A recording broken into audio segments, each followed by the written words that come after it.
ইউরোপের বিভিন্ন দেশে শিথিল করা হচ্ছে লকডাউনের বিধিনিষেধ। বাংলাদেশে এই প্রথম একদিনে ১,০০০-এরও বেশি কোভিড-১৯ রোগী শনাক্ত। বিশেষজ্ঞরা বলছেন, পরীক্ষা না বাড়ানোয় সঠিক পরিস্থিতি বোঝা যাচ্ছে না। একজন নারী: আমি বেশ কিছুদিন আগে টেস্ট করিয়েছি, বাট রিপোর্ট পাচ্ছি না। আমাকে ঘোরানো হচ্ছে এখানে ওখানে সেখানে। প্রায় 7 দিন হয়ে গেল। আমার করোনার সিমটম আছে, যে কারণে টেস্ট করতে দিয়েছি, বাট রিপোর্ট পাচ্ছি না। হাসপাতালে রোগীদের চিকিৎসা না দেওয়ার অভিযোগ। স্বাস্থ্যসেবা খাতে কেন এই নাজুক অবস্থা? আর প্রথম লকডাউন জারি হয়েছিল যে শিবচরে, শুনবেন সেখানকার পরিস্থিতি। এসব নিয়েই বিবিসি বাংলায় সন্ধ্যের অনুষ্ঠান প্রবাহ।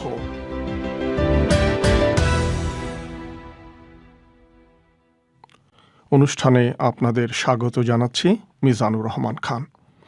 করোনা ভাইরাসের বিস্তার ঠেকাতে ইউরোপের দেশগুলো যেসব বিধিনিষেধ বা লকডাউন আরোপ করেছিল, একে একে সেসব শিথিল করা হচ্ছে। তারা চেষ্টা করছে ধীরে ধীরে স্বাভাবিক অবস্থা ফিরিয়ে আনতে। ফ্রান্সে কিছু দোকানপাট সহ বেশিরভাগ স্কুল খুলে দেওয়া হচ্ছে। স্পেনেও অনেক মানুষ এখন এক প্রদেশ থেকে আরেক প্রদেশে যেতে পারছেন। আরও শুনুন সঞ্জনা চৌধুরীর কাছে। ইউরোপের যেসব দেশে করোনাভাইরাস মহামারী সবচেয়ে খারাপ রূপ নিয়েছে তার একটি স্পেন। সেখানে এই ভাইরাসের বিস্তার ঠেকাতে আরোপ করা হয় কঠোর লকডাউন। শিশুদের প্রায় 6 মাস বাড়িতে একরকম বন্দি জীবন কাটাতে হয়েছে। এর মধ্যে মৃত্যু ও নতুন করে সংক্রমণের সংখ্যা কমে আসায় স্পেনের সরকার এখন লকডাউনের বিধিনিষেধ শিথিল করতে শুরু করেছে। আজ সোমবার থেকে স্প্যানিশরা পানশালা ও কফি শপে বন্ধুবান্ধবদের সঙ্গে মিলিত হতে পারছেন। এক প্রদেশ থেকে আরেক প্রদেশেও যেতে পারছেন তারা। তবে এই ভ্রমণের সময় তাদেরকে সামাজিক দূরত্ব বজায় রাখতে হচ্ছে। বলা হচ্ছে, যেসব এলাকায় লকডাউন শিথিল করা হয়েছে সেসব এলাকায় লোকজনের সংখ্যা প্রায় 5 কোটি, যা দেশটির মোট জনসংখ্যার অর্ধেকের মতো। তবে পরিস্থিতি যেখানে সবচেয়ে খারাপ হয়েছিল সেই রাজধানী মাদ্রিদ ও বার্সেলোনাকে এই পরিকল্পনার বাইরে রাখা হয়েছে। সরকারের একজন মুখপাত্র মারিয়া জেসুস মন্তেরো পরিস্থিতি ব্যাখ্যা করেছিলেন এভাবে: De ese análisis se ha establecido la apertura a la fase 1 desde mañana lunes de los territorios que cumplen esos indicadores y que representan como... তিনি বলছেন, যেসব এলাকা শর্ত পূরণ করতে পেরেছে সেসব জায়গায় সোমবার থেকে লকডাউন তুলে নেওয়া শুরু হয়েছে। এটা প্রথম ধাপ। এর মধ্যে পড়বে দেশটির মোট জনসংখ্যার অর্ধেকের মতো। তবে স্পেনের বাকি এলাকায় এখনও অনেক সতর্কতা মেনে চলতে হবে। খারাপ অবস্থা হয়েছিল আরেকটি দেশ ফ্রান্সে। সেখানেও প্রায় 2 মাস ধরে লকডাউন চলছে। ফরাসি সরকারও এখন বিধিনিষেধ শিথিল করতে শুরু করেছে, যার ফলে লোকজন ঘর থেকে বের হতে পারবে।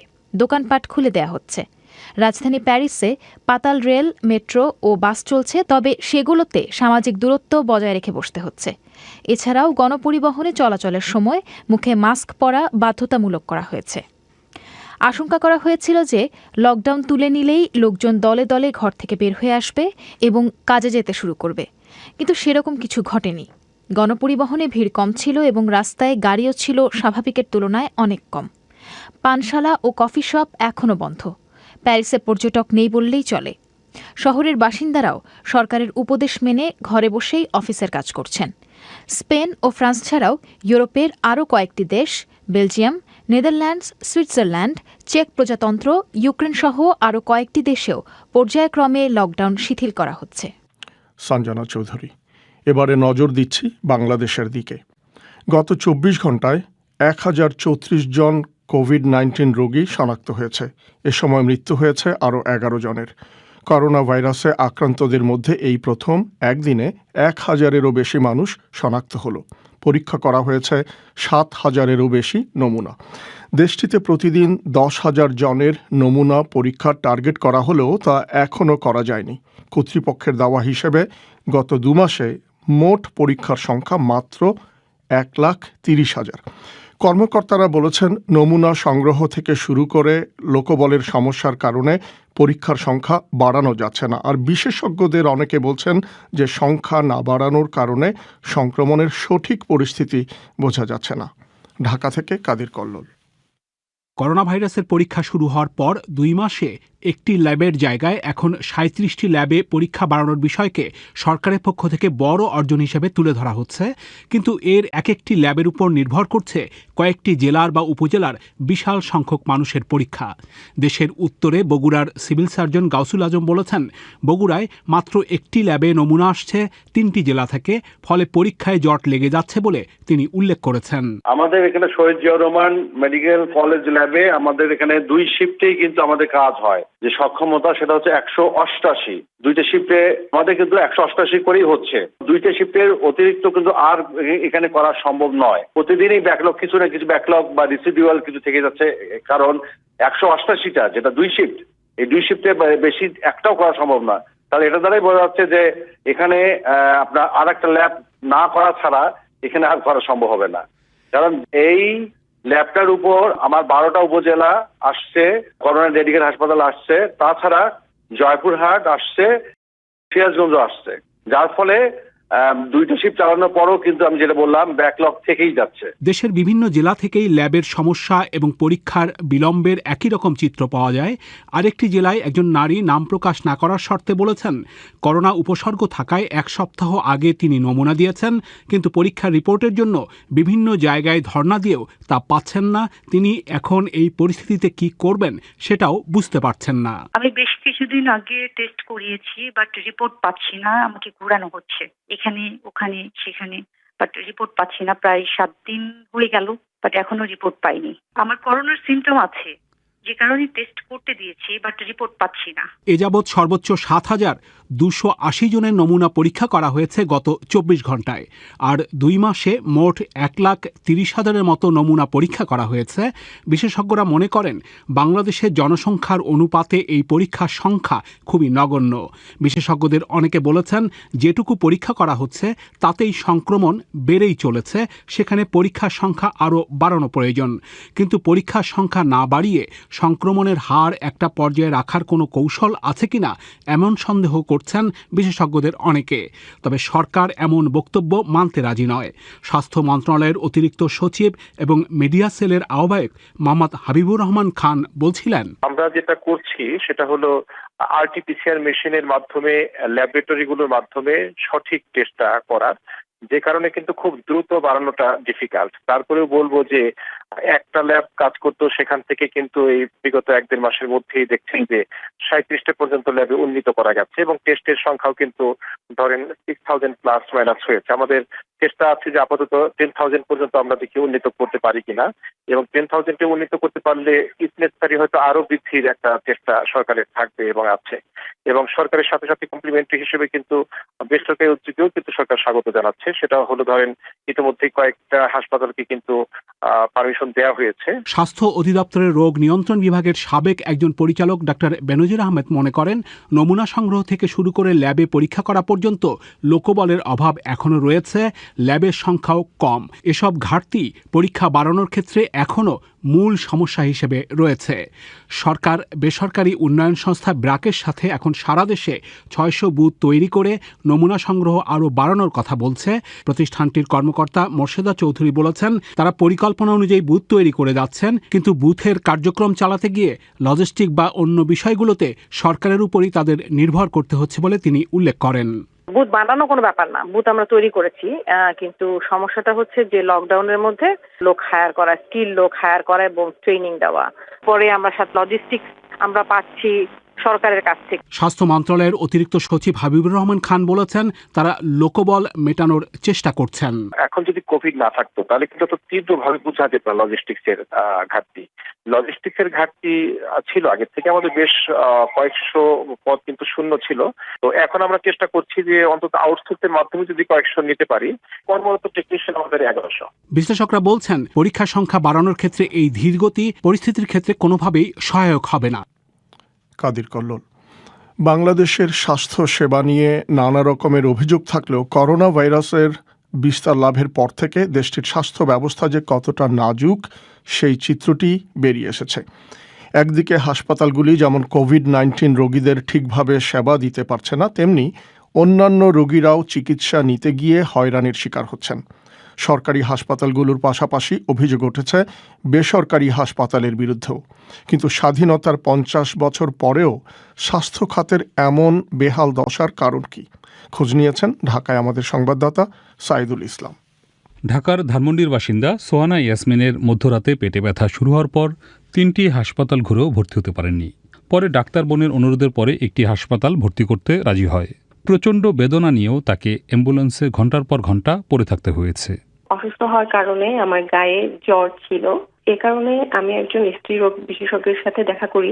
তিনি আমার গায়ে জ্বর থাকার কারণে পরীক্ষা করতে অনাগ্রহ প্রকাশ করেন এবং ওনার প্রেসক্রিপশনে কিছু টেস্ট সাথে কোভিড-19 টেস্ট করার জন্য বলে দেন। তো পরবর্তী দিন যখন মধ্যরাতে আমার অবস্থা অনেক খারাপ হয়ে যায়, তখন আমার পরিবার আমাকে পার্শ্ববর্তী একটি হসপিটালে নিয়ে যান, কিন্তু সেখানে ডক্টরগণ সবাই কোয়ারেন্টাইনে থাকার কারণে হসপিটাল আমাকে আর অ্যাডমিট করেননি। পরবর্তীতে আমি আমার ডক্টর ওনার হসপিটালে যাই, ওনার সাথে যোগাযোগ করা হলে উনিও একই ভাবে অনাগ্রহ প্রকাশ করেন। তখনও জ্বরটা ছিল। তখন আমার পরিবার দূরবর্তী একটি হসপিটালে নিয়ে যান, যেখানে আমার ছোট বোনও ছিলেন, যিনি নিজেও একজন ডক্টর। সেখানে সবাইকে বুঝিয়ে তারা আমাকে ভর্তি করতে রাজি হন। এরকম ভোগান্তির শিকার তিনি একাই নন। সম্প্রতি মারা যাওয়া একজন অতিরিক্ত সচিবের চিকিৎসক কন্যা সংবাদ মাধ্যমকে জানিয়েছেন, কিডনির সমস্যা নিয়েও একের পর এক হাসপাতাল ঘুরে তার পিতাকে ভর্তি করাতে পারেননি। বিবিসির অনুসন্ধানে চিকিৎসা সেবা পাওয়া নিয়ে রোগীদের ভোগান্তি, ভর্তি নিয়ে হয়রানির নানা অভিযোগ পাওয়া গেছে। জেলা বা উপজেলা শহরে চিকিৎসা সেবার অপ্রতুলতার অভিযোগ পুরনো। এখন ঢাকা বা জেলা শহরগুলোর হাসপাতালগুলোতেও চিকিৎসক, সেবিকা ও টেকনিশিয়ানের অভাব, আইসিইউ ও মেডিকেল সরঞ্জামের অপর্যাপ্ততার নানা চিত্র পাওয়া যাচ্ছে। স্বাস্থ্যকর্মীদের অভিযোগ, তাদেরকেও অনেক প্রতিকূলতা এবং সীমাবদ্ধতার মধ্যে কাজ করতে হচ্ছে। গত কয়েক বছরে দেশজুড়ে গড়ে ওঠা হাজার হাজার বেসরকারি হাসপাতাল, ক্লিনিকের চিকিৎসা সেবা বন্ধ করে রাখার অভিযোগও পাওয়া যাচ্ছে। কিন্তু স্বাধীনতার প্রায় 50 বছর হতে চলল, স্বাস্থ্য খাতের এরকম অবস্থার কারণ কি? চিকিৎসকদের সংগঠন বিএমএর সাবেক সভাপতি ও জাতীয় স্বাস্থ্য অধিকার আন্দোলনের আহ্বায়ক রশিদ ই মাহবুব এজন্য স্বাস্থ্য খাতে দরকারি সংস্কার না হওয়াকে দায়ী করছেন। সবচেয়ে বড় যে সমস্যাটা হচ্ছে যে এটা বিবর্তিত হয়েছে, কিন্তু রিফর্ম হয়নি। আমাদের যে এখন চাহিদা জনসংখ্যা, তার জন্য যে রিফর্মটা দরকার, এই রিফর্ম না করে এটা কিন্তু বিবর্তিত হয়ে আসছে। এবং সেই বিবর্তনটা হচ্ছে যার যার মর্জিমা। 2 নম্বর হচ্ছে যেটার অর্থায়নটা নিয়ে একটা সমস্যা। সরকারি অর্থায়ন যেটা দেয় এটা প্রতিনিয়ত কমতে কমতে এখন যেই পর্যায়ে চলে আসছে, এটাতে বেতন ভাতা দিয়ে হয়, আর হয় কতগুলো ইনফ্রাস্ট্রাকচার তৈরি করা আর যন্ত্রপাতি কেনা। কিন্তু এগুলো কিন্তু যতটা পলিটিক্যাল ফর্মে ইনফ্রাস্ট্রাকচার তৈরি হয়, যন্ত্রপাতি দুর্বৃত্তের ফ্রেমে কিনে, কিন্তু জনগণের চিকিৎসার ফ্রেমটা কি হবে সেটা কিন্তু ঠিক করেন।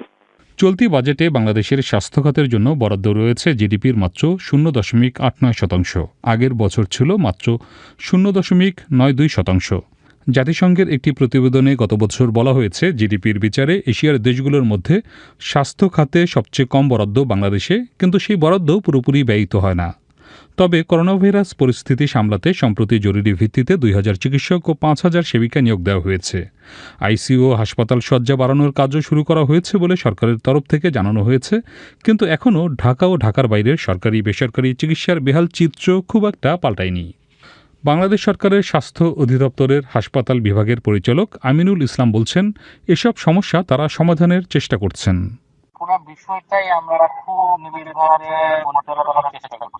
মিস্টার ইসলামের টেলিফোন লাইনটি খারাপ ছিল। তিনি বলছিলেন, পুরো বিষয়টি তারা গভীরভাবে পর্যবেক্ষণ করছেন, সবগুলো চ্যালেঞ্জই তাদের জানা রয়েছে এবং তারা প্রতিদিনই চেষ্টা করছেন কিভাবে সেগুলো অ্যাড্রেস করা যায়। অনেক সমস্যা এর মধ্যেই সমাধান করা হয়েছে।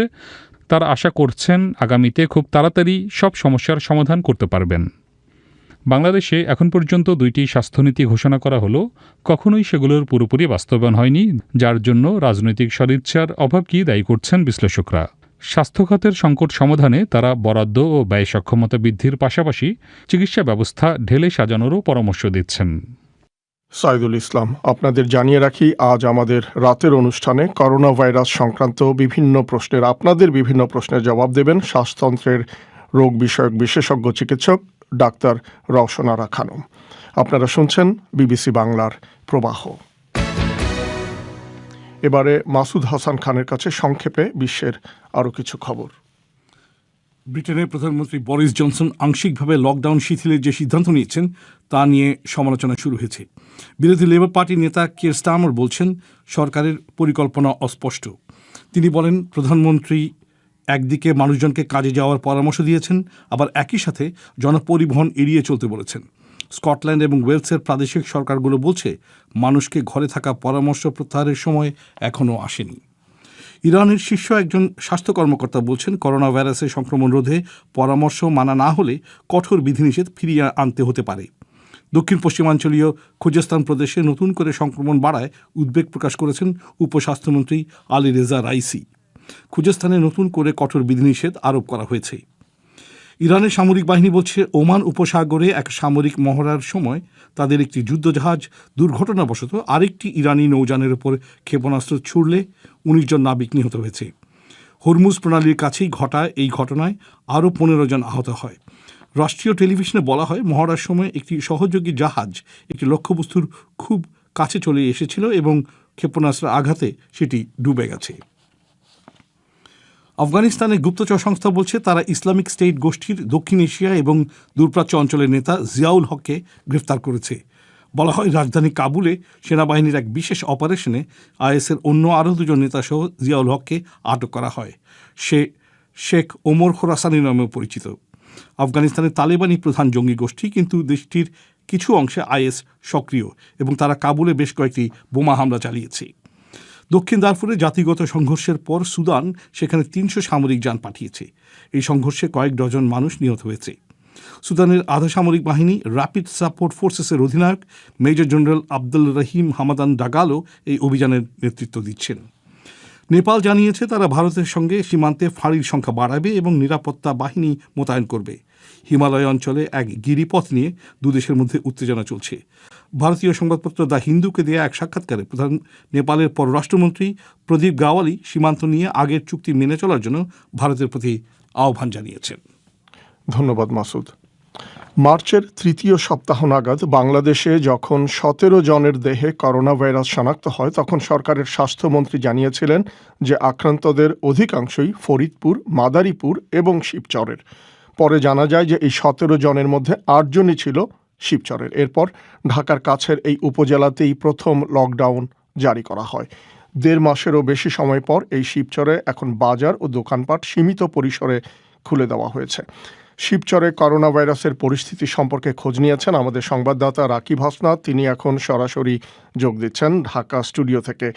রাকিব, শিবচরের অবস্থা এখন কেমন?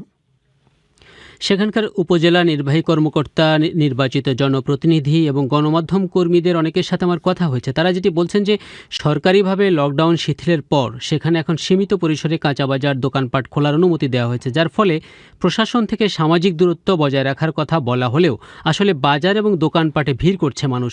বিশেষ করে ঈদকে সামনে রেখে জামা কাপড়ের দোকানে ক্রেতাদের ভিড় বাড়ছে এবং আপনি জানেন যে এই এলাকার বহু মানুষ বিদেশে থাকে, ফলে ব্যাংকগুলোতে এমনিতেই ভিড় থাকে। এখন একই দৃশ্য দেখা যাচ্ছে, অর্থাৎ ব্যাংকগুলোতে মানুষের ভিড় স্বাভাবিক সময়ের মতোই। এবং সেখানকার গণমাধ্যম কর্মীরা বলছেন যে লকডাউন নিয়ে শুরুর দিকে যে ভীতি বা মানার যে প্রবণতা মানুষের মধ্যে ছিল সেটি এখন আর নেই। তবে শুরুর দিকে যত সংখ্যক ব্যক্তির সংক্রমণের কথা বলা হয়েছিল এখন সেভাবে না হলেও মাঝে মধ্যে 2-1 জনের সংক্রমণের কথাও উঠে আসছে, অর্থাৎ প্রশাসন থেকে বলা হচ্ছে। সামাজিক দূরত্বর কথা বলা হচ্ছে, সেখানে এটা বাস্তবায়ন করা হচ্ছে কিভাবে? মানে এই পরিস্থিতি মোকাবেলা করা হচ্ছে কেমন করে? উপজেলা নির্বাহী কর্মকর্তা দাবি করছেন যে শুরুতেই লকডাউনের কারণে তার ভাষায় কমিউনিটি ট্রান্সমিশন ঠেকাতে পেরেছেন।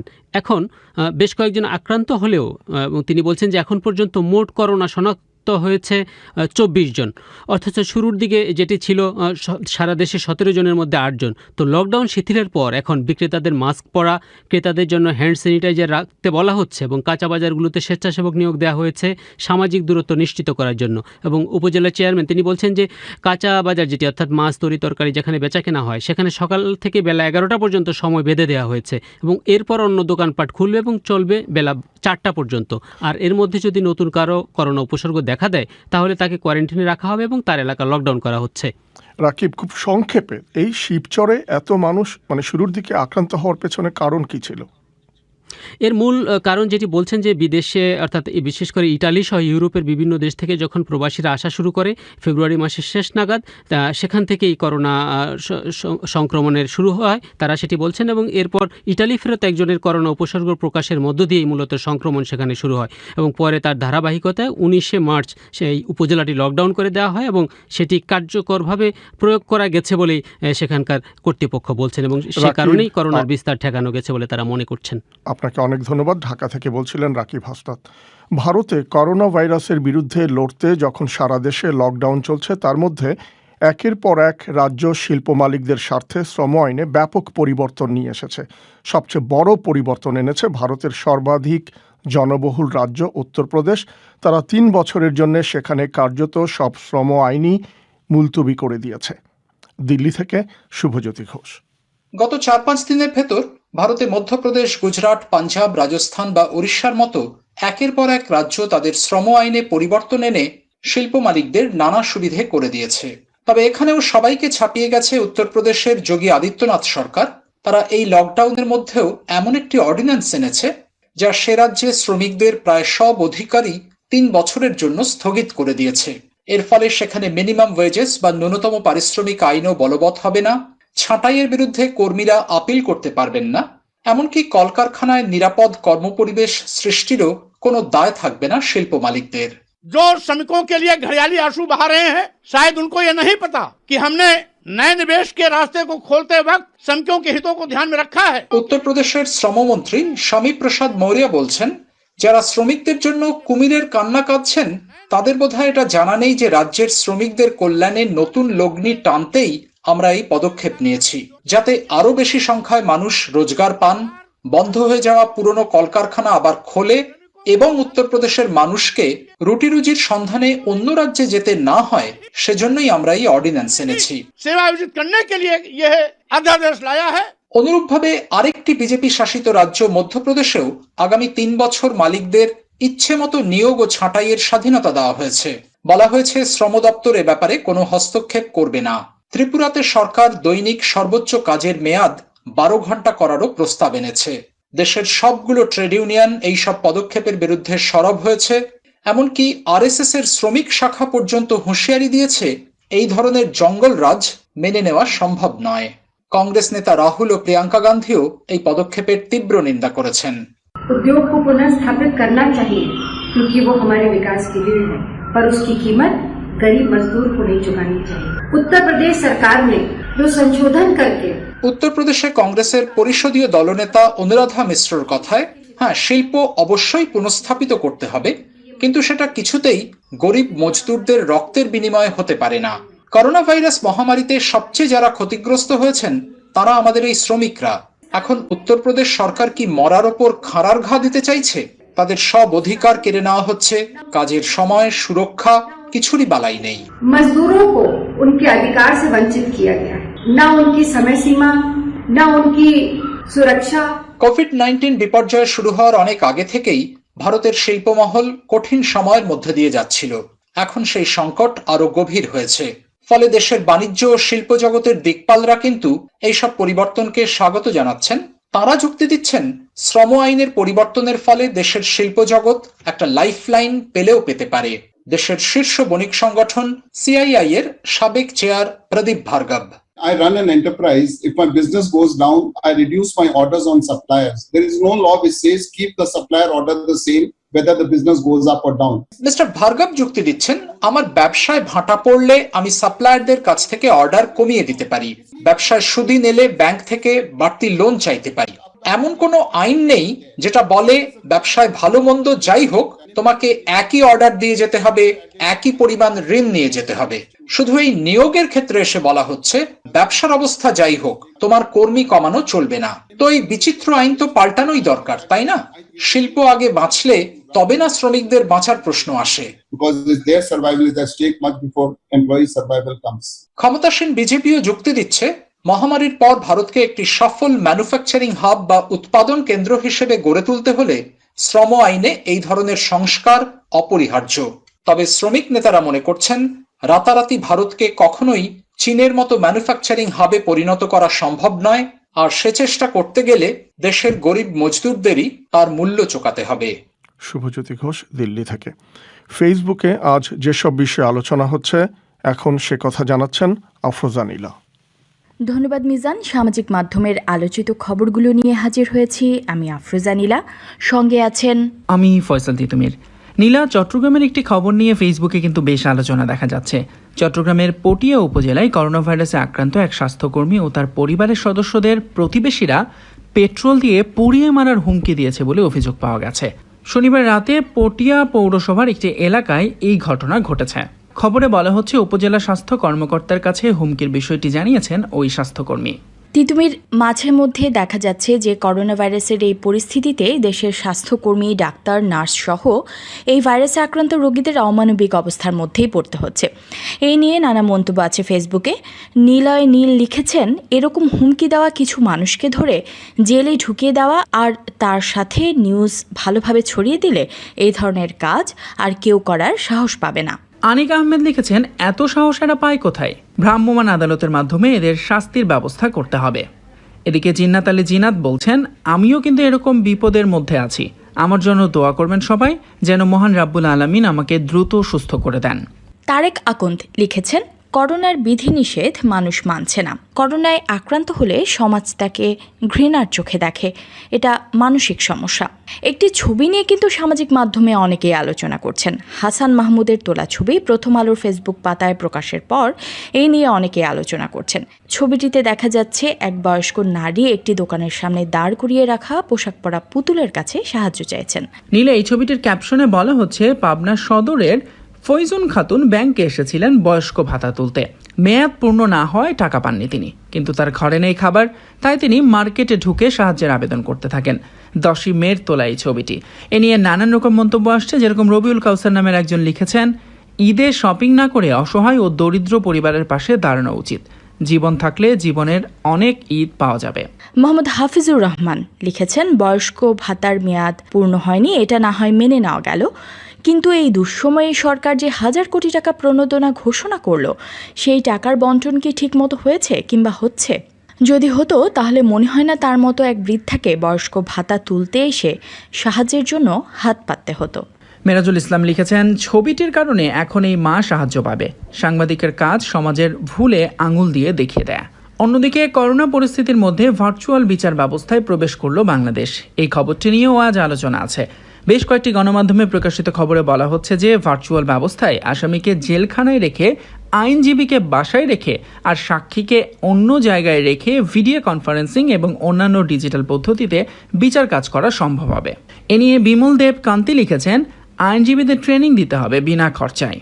নাম প্রকাশে অনিচ্ছুক মানে তিনি নাম প্রকাশ করতে চান না। তিনি লিখেছেন, ডায়নামিক জেনারেশন হয়েও অনলাইন ক্লাস করতে নাকানি চুবানি খাচ্ছি, আর ওনারা তো অনেক সিনিয়র মানুষ, বিষয়টি মোটেও সহজ হবে না। এদিকে ন্যাশনাল ব্যাংকের 80 লাখ টাকা খোয়া যাওয়ার খবরটি নিয়েও কিন্তু সামাজিক মাধ্যমে বেশ আলোচনা আছে। প্রথম সারির কয়েকটি গণমাধ্যমে প্রকাশিত খবরে জানা যাচ্ছে যে রাজধানীতে ন্যাশনাল ব্যাংকের একটি বস্তায় থাকা 80 লাখ টাকা রোববার খোয়া গেছে বলে অভিযোগ পাওয়া গেছে। কোতোয়ালি থানার পুলিশ এই ঘটনায় ব্যাংকের একজন নির্বাহী কর্মকর্তা, একজন গাড়ি চালক ও 2 জন নিরাপত্তা কর্মীকে আটক করেছে। পুলিশ বলছে ঘটনাটি রহস্যজনক। আটক 4 জনকে জিজ্ঞাসাবাদ করা হচ্ছে। এ নিয়ে আহমেদ শরীফ লিখেছেন, ইটস রিয়েলি শকিং নিউজ। তিনি বেশ অবাক হয়েছেন এই ঘটনায়। রহমান আমিনুলের মন্তব্য, পৃথিবীটা উপরওয়ালার তৈরি এক বিস্ময়কর রঙ্গমঞ্চ। এখানে যে যেরকম অভিনয় করবে সৃষ্টিকর্তা তাকে ঠিক সেরকম পুরস্কার দেবেন। তামজিদ জাফর লিখেছেন, জিজ্ঞাসাবাদ নিরপেক্ষভাবে করা হোক এবং কঠিনভাবে জিজ্ঞাসা করা হোক, যাতে সত্য কি মিথ্যা সব বেরিয়ে আসে। তো এই ছিল সামাজিক মাধ্যমের খবরগুলো নিয়ে আমাদের আজকের আপডেট। ধন্যবাদ সঙ্গে থাকার জন্য। ধন্যবাদ নীলা। সঙ্গে ছিলেন ফয়সাল তিতুমির। শেষ করার আগে সংবাদ শিরোনাম। ইউরোপের বিভিন্ন দেশে শিথিল করা হচ্ছে লকডাউনের বিধিনিষেধ, আর বাংলাদেশে এই প্রথম একদিনে 1000-এরও বেশি কোভিড-19 রোগী শনাক্ত। আমাদের পরবর্তী অধিবেশন পরিক্রমা শুনবেন আশা করে বিবিসির লন্ডন স্টুডিও থেকে। আমি মিজানুর রহমান খান আপাতত এখানেই বিদায় চাইছি। ভালো থাকবেন।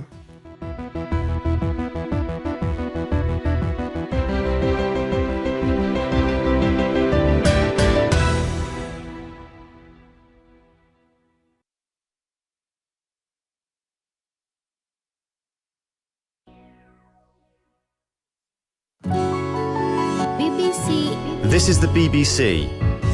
There are no programmes on this channel at present. Details of all our services are at bbcworldservice.com.